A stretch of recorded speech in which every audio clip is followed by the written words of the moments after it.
Tick talk ఒకప్పుడు భారతదేశంలో ఒక ఊపేసింది. ఆ టిక్ టాక్ ఎప్పుడైతే మొత్తం భారతీయులందరికీ అందుబాటులోకి వచ్చేసిందో ఒక భారతదేశంలోనే దాని వేల కోట్లు సంపాదన.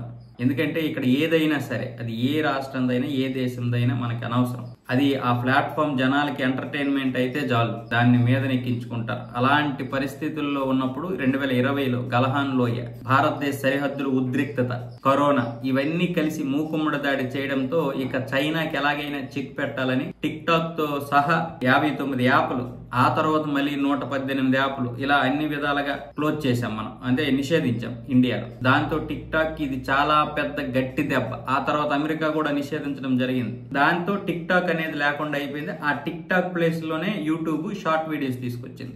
అయితే ఇప్పుడు మళ్ళీ భారత్ చైనా మధ్య సంబంధాలు మెరుగవుతుండడం, సరిహద్దులో కూడా మళ్ళీ ట్రేడ్ మొదలవుతుండడం, అలాగే మనకి వాళ్ళకి ఈ విమాన సర్వీసులు, దాంతో పాటు స్నేహపూర్వకమైనటువంటి సంబంధాలు ఏర్పడడం వల్ల మళ్ళీ టిక్ టాక్ అమల్లోకి వచ్చిందంటూ కొంతమంది ప్రచారం అయితే చేస్తున్నారు సోషల్ మీడియాలో. దాంతో మళ్ళీ టిక్ టాక్ అయితే చాలా మంది డౌన్లోడ్ చేసుకున్నారు. కాకపోతే అందులోకి ఎంట్రీ అవ్వడం కుదరడం లేదు. అయితే దాని గురించి ఇప్పుడు భారత ప్రభుత్వం నుంచి కొన్ని వర్గాలు అయితే మేము టిక్ టాక్ ని అన్బ్లాక్ చేయలేదు, అదంతా కూడా ఫేక్ ప్రచారం, ఎవరు నమ్మొద్దు, ఒకవేళ టిక్ టాక్ పై నిషేధం ఎత్తేస్తే అన్బ్లాక్ చేస్తే మేమే ఒక ప్రకటన విడుదల చేసి ఆ తర్వాత చెబుతాం, మీరు ఎవరు నమ్మొద్దు, ఎవరు డౌన్లోడ్ చేసుకోకండి, ఫేక్ ప్రచారం చేసినటువంటి వారి పైన కూడా క్రిమినల్ చర్యలు తీసుకుంటామంటూ భారత ప్రభుత్వానికి చెందినటువంటి వర్గాలు అయితే ఈ రోజు ఒక ప్రకటన విడుదల చేశాయి. ఎందుకంటే ఈ సంబంధాలు మళ్ళీ మెరుగయ్యాయి, టిక్ టాక్ మళ్ళీ అమల్లోకి వచ్చిందంటూ మొన్నటి నుంచి కూడా ఒక పెద్ద ఫేక్ ప్రచారం మొదలవుతుంది.